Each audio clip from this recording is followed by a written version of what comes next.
Caros amigos e seguidores desse canal Catequese Virtual, estamos mais uma vez aqui nesse vídeo para hoje tratarmos de um tema sobre a Igreja Católica. Sobre a Igreja Católica é necessária para a salvação do homem? É esse tema que nós vamos tratar. Mas antes, vamos rezar pedindo a ação do Espírito Santo para que Ele venha e nos ilumine, para que possamos dizer a verdade, né? Caminharmos na verdade, na luz e na força do Espírito Santo. Em nome do Pai, e do Filho e do Espírito Santo. Amém. Ave Maria, cheia de graça, o Senhor é convosco. Bendita sois vós entre as mulheres, e bendito é o fruto do vosso ventre, Jesus. Santa Maria, Mãe de Deus, rogai por nós, pecadores, agora e na hora de nossa morte. Amém. Vinde, Espírito Santo, por meio da poderosa intercessão do Imaculado Coração de Maria, vossa amadíssima esposa. Que esse vídeo seja feito por Maria, com Maria, em Maria e para Maria, a fim de que seja feito por Jesus, com Jesus, em Jesus e para Jesus. Em nome do Pai, do Filho e do Espírito Santo. Amém. A Igreja Católica é necessária para a salvação do homem? Bom, a história da Igreja Católica tem seu início por volta do ano 30, depois de Cristo, em que Cristo fundou a Igreja. Cristo escolheu 12 apóstolos. Escolheu 12 apóstolos. E a esses apóstolos ele deu a autoridade dos céus para exercer aqui na terra o ministério de Jesus. O ministério de nosso Senhor. E esses 12 apóstolos, depois que Jesus foi levado aos céus, eles deram a continuidade e formaram a igreja, a comunidade dos primeiros cristãos. Continuaram o trabalho de nosso Senhor, o ministério de nosso Senhor, e formaram a primeira comunidade de cristãos, né?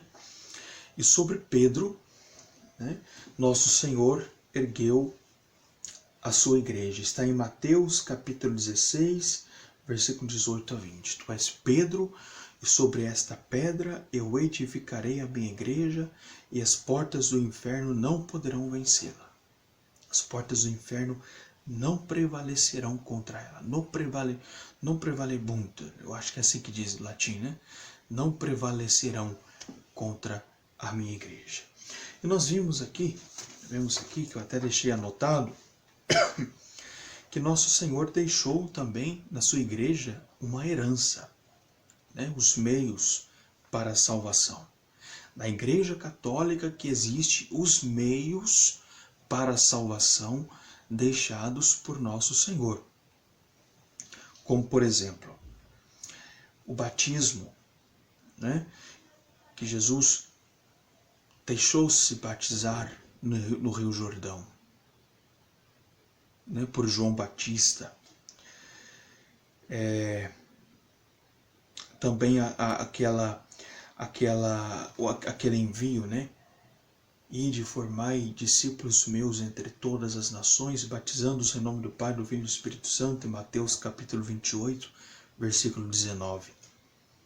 Também o sacerdócio e a Eucaristia, né? A última ceia. Este é o meu corpo, este é o meu sangue, que será entregue por vós, fazei isto em minha memória. Mateus capítulo 26, versículo 28. A confissão, nosso Senhor faz chegar ali o perdão dos pecados ao homem através do seu servo. Podemos ver ali, por exemplo, mas por que nosso Senhor precisa do sacerdote? Vamos entender ali na ressurreição de Lázaro, né? Na ressurreição de Lázaro, é nosso Senhor quem fez a obra. Ressuscitou Lázaro. Mas quem desatou, né? Quem tirou todas aquelas insígnias, né, em que Lázaro estava amarrado? Foram os apóstolos. Então é por meio dos apóstolos, hoje por meio do sacerdote, Cristo age por meio do sacerdote. Assim é o sacramento da confissão. É Cristo quem faz a obra. É nosso Senhor quem obra. É nosso Senhor quem perdoa. Mas através do seu servo, que age na pessoa de Jesus. O sacerdote que age na pessoa de Jesus. E traz o perdão dos pecados.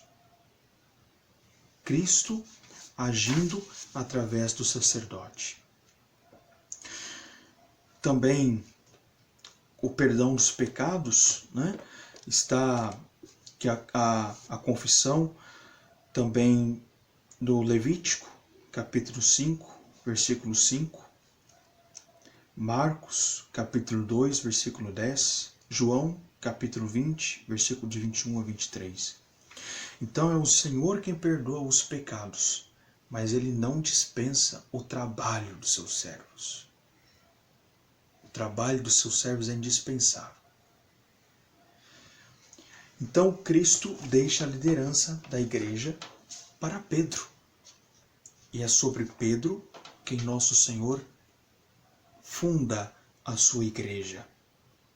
A Igreja Católica é a única deixada por Cristo e nela estão todos os bens espirituais. A Igreja Católica que está todos os bens espirituais. Aí as pessoas dizem, né? Mas para que buscar uma religião? Religião não salva ninguém. Sim, a religião não salva ninguém. A religião não vai salvar ninguém. Porque você pode ser um católico, mas não quer dizer nada que você vai ser salvo, né? Mas a religião, ela é um caminho de salvação. Ela é um caminho. Ou seja,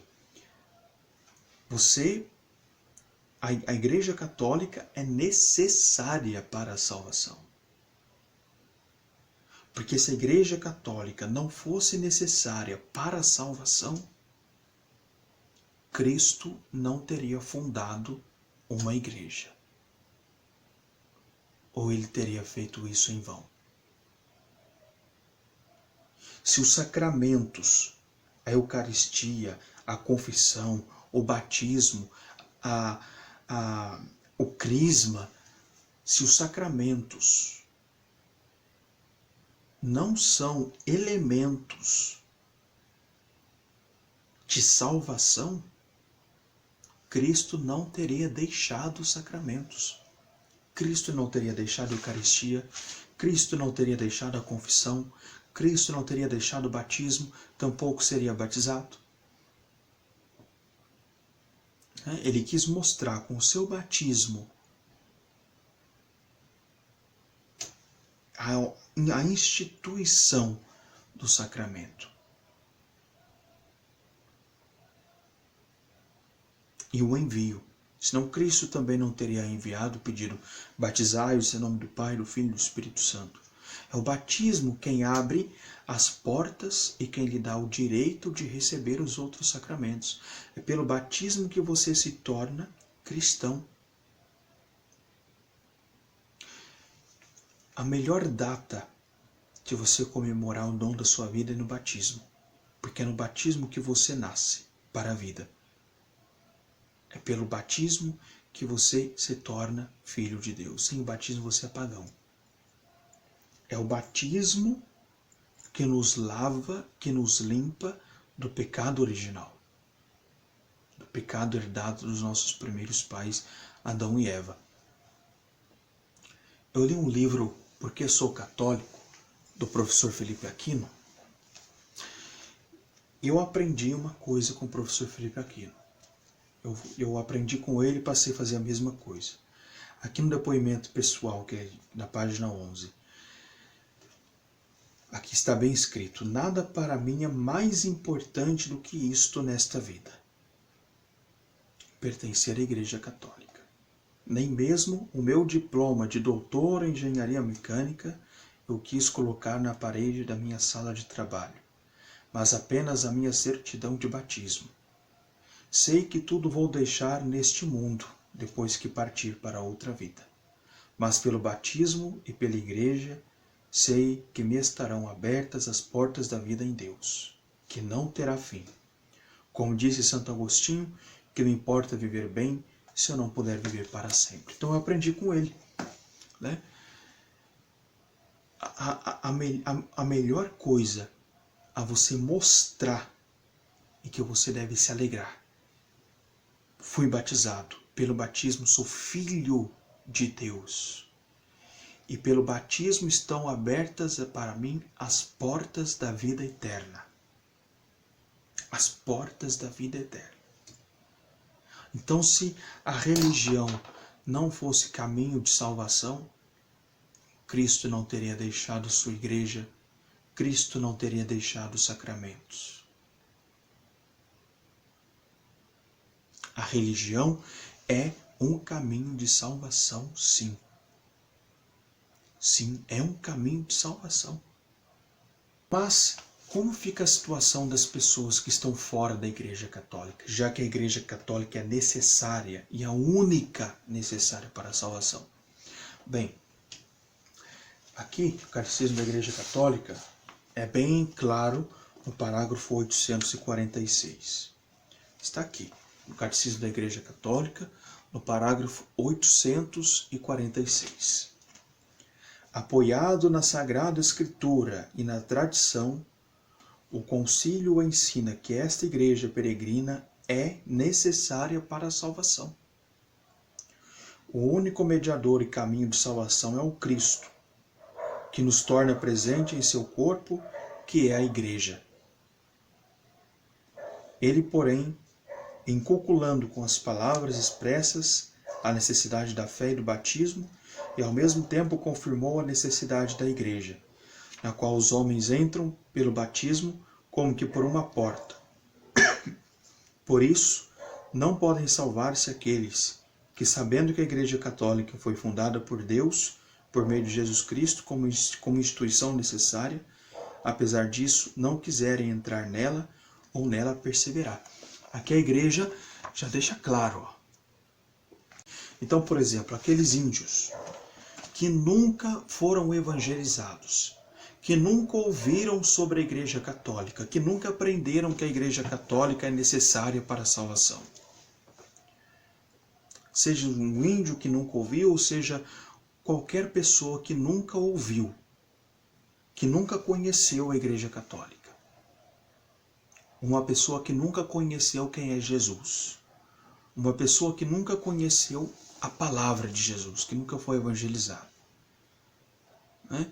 Então essa pessoa que não conhece a igreja e que não sabe que a Igreja Católica é necessária para a salvação, que nunca foi evangelizado e que ninguém levou Jesus a ele, essa pessoa pode ser salva segundo a sua consciência, se ela estiver agindo conforme a sua consciência. Seguindo ali a retidão da sua consciência, ela pode ser salva. Agora, uma pessoa que abandona a sua fé católica e busca outras religiões, uma pessoa que ouviu falar sobre a igreja, que a Igreja Católica é necessária para a salvação, uma pessoa que abandona a igreja, que não persevera na Igreja Católica, elas não podem ser salvas.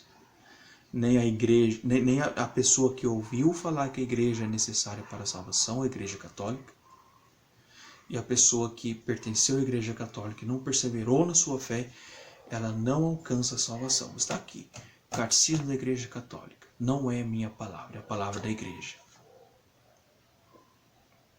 Mas onde isso está na Bíblia? É importante nós termos em mente que a Igreja Católica, ela se baseia sim na Bíblia. Está aqui. Inclusive algumas coisas, né, para explicar os sacramentos, eu passei os versículos bíblicos. Mas é importante ressaltar que a Igreja Católica, ela não se baseia só na Bíblia. Mas a Igreja Católica, ela também se baseia na sua tradição, nos dogmas, a revelação divina. Nós compilamos a Bíblia, nos baseamos na Bíblia, mas também vivemos da tradição. Nós também vivemos dos dogmas de fé, vivemos do magistério, vivemos da revelação divina. A Igreja Católica não tem só a Bíblia. Mas a Igreja Católica precisa da Bíblia. Sim, a Bíblia, ali está a palavra de Deus. Mas é importante saber que a Bíblia nasceu da Igreja. A Bíblia nasceu da Igreja. Está aqui no livro Por que Sou Católico, do professor Felipe Aquino. Aqui ele coloca, né? A Bíblia veio da Igreja Católica. Eles queriam ali colocar evangelhos apócrifos na Bíblia, né? Antigamente. Os pagãos queriam colocar os evangelhos apócrifos. A Igreja Católica não. A Igreja Católica manteve aqueles evangelhos, aqueles livros que realmente eram autênticos. Então, grandes racionalistas do século XVII e do século XVIII estudaram a Bíblia por 50 anos. Por 50 anos. Por que eles queriam estudar a Bíblia? Para destruir a Igreja Católica.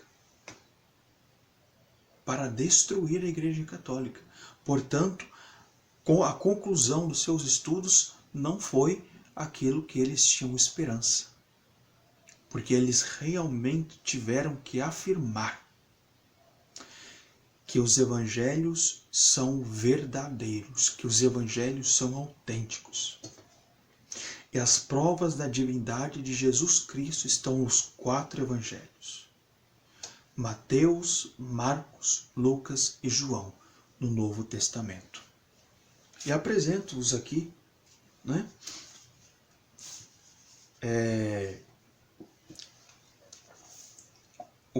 Qual foi o resultado que os racionalistas tiveram. Como Renan, racionalista da França. Em suma, admito como autênticos os 4 evangelhos canônicos. Harnack, racionalista alemão, foi obrigado a afirmar: o caráter absolutamente único dos evangelhos é, hoje em dia, universalmente reconhecido pela crítica. Streeter,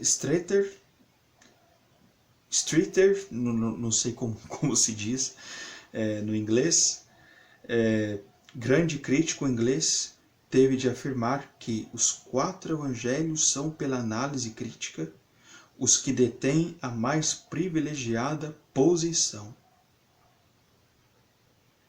Depois, os mais exigentes críticos racionalistas do século XIX foram obrigados a afirmar: as 7/8 partes do conteúdo verbal do Novo Testamento não admitem dúvida alguma. A última parte consiste preliminarmente em modificações na ordem das palavras ou em variantes sem significação. De fato, as variantes que atingem a substância do texto são tão poucas que podem ser avaliadas em menos da milésima parte do texto.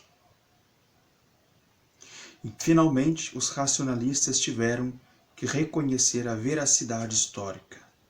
Trabalhamos 50 anos, febrilmente, para extrair pedras da cantaria que serviam de pedestal para a Igreja Católica? Então, os inimigos da fé católica queriam destruir a Igreja. E, no entanto, o resultado não foi aquilo que eles esperavam. tiveram de afirmar que a Igreja Católica é a Igreja, tiveram ali de afirmar que os evangelhos são evangelhos autênticos. Mas então, Rafael, por que Deus pode agir nas outras religiões? Por exemplo, por que acontece curas na religião protestante? Por que Deus age também na religião protestante? Porque a religião protestante tem ali a palavra de Deus. E de onde veio a palavra de Deus? Quando Lutero se rebelou, se revoltou contra a Igreja Católica e ele criou o protestantismo, ele pegou da Igreja Católica a Bíblia. A única coisa que muda é que ele tirou alguns livros. Ele tirou alguns livros. Mas ele manteve ali a Bíblia. Pegou a Bíblia. Então, através da palavra de Deus, ele pode agir, sim, nas outras religiões. Mas isso não quer dizer que o protestantismo é necessário para a salvação. A Igreja Católica que é necessária para a salvação. Deus está na Igreja Católica. E Deus se faz por completo nos sacramentos da Igreja Católica, no sacramento da Igreja Católica, como a Eucaristia. A Eucaristia está o seu corpo, sangue, alma e divindade. Os 4 elementos de Jesus: corpo, sangue, alma e divindade. Jesus está por completo no sacramento da Eucaristia, que só existe na Igreja Católica. E deixou os sacramentos na Igreja Católica. O sacerdócio ministerial na Igreja Católica. O poder de perdoar e reter os pecados na Igreja Católica. Então, por isso que acontece os milagres nas outras igrejas, porque por exemplo, o protestantismo, que mantiveram ali a palavra de Deus. E no Apocalipse, que diz que o Papa é a besta a quem São João refere, As pessoas dizem que o Papa é o 666, que se pegar lá a palavra Vicarius Filii Dei, dá o 666. Então, Vicarius Filii Dei refere-se ao Papa. Então, que o Papa é o 666, que a Igreja é a besta que São João diz no Apocalipse. Besteira. Besteira. Isso é lorota. O que João quis dizer com o 666? O que ele quis dizer? Ele fez ali a decodificação do grego. Porque ali, naqueles tempos, João viveu no 1º século, César Néron, do grego, era um grande inimigo da Igreja Católica e perseguia a Igreja. Ou seja, grande inimigo dos cristãos e perseguia os cristãos. Então, se São João dissesse o nosso inimigo, o inimigo do cristianismo é César Néron, João morreria, matariam João e matariam todos os cristãos e acabaria com toda a cristandade. Então, João fez a decodificação, e o nome César Néron deu ali, 666. Então ele quis dizer, o 666 é o inimigo da Igreja Católica, ou seja, César Néron é o inimigo da Igreja Católica. E ele fez a decodificação do grego, e os protestantes pegam do latim para fazer a decodificação, dizer que o Papa é o inimigo da igreja, né? Então, eu até coloquei aqui que antigamente os cristãos, eles se identificavam com a figura do peixe. Porque peixe, ele é, no grego é ictis. Peixe quer dizer ictis. Então, formava ali uma sigla. Jesus Christus Theo Iosoter. Jesus Cristo, Filho de Deus Salvador.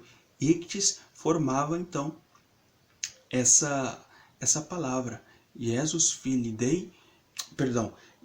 Christus Theo Iosoter. Formava isso. Então, a palavra peixe, né, ictis, formava essa sigla. E cuja sigla e cuja figura era ali a identificação dos cristãos. Então, o cristão via ali a palavra ictis. É a figura do peixe, aquele lá é cristão, né? Os inimigos da igreja não sabiam, né? Essa é uma forma deles se comunicarem em código, dizer eu sou cristão. Agora, se você pegar, por exemplo, aqui, uma grande, e fazer a gematria de uma grande pastora protestante reconhecida, a Ellen White, vai dar 666, o nome dela. Se você pegar Luís, o rei da França, nós tivemos no mundo tantos reis chamados Luís. Tantos reis chamados Luís que nós tivemos no mundo. A França teve tantos reis chamados Luís. Então, se você pegar ali a palavra, né, Ludovicus, é Luís. Então, você fazer a gematria ali, Luís, vai dar, fazendo a gematria, 666. Então, quais desses Luís é o anticristo? Né? O problema é que João ali fez do grego a gematria, a codificação. E os protestantes pegam do latim para fazer a codificação. Então, se você não entender tudo isso, a quem João quis referir lá no Apocalipse, não entender a gematria, né, a codificação, você vai cair nisso. É preciso tomar muito cuidado. É preciso tomar muito cuidado nessa parte. Tá bom? Então, nosso vídeo já ficou longo, mais uma vez. Muito obrigado a você por assistir, pela sua companhia nesse vídeo. Que Deus abençoe a todos nós, Nossa Senhora interceda por cada um de nós. Se tiver um padre que está assistindo esse vídeo, eu peço ao sacerdote a bênção para cada um que assistiu e que vai assistir a esse vídeo. A bênção para cada um de nós. Estivemos reunidos, estaremos unidos, no amor de Deus que é Pai, Filho e Espírito Santo. Amém. Muito obrigado, fique com Deus e até mais se Deus quiser.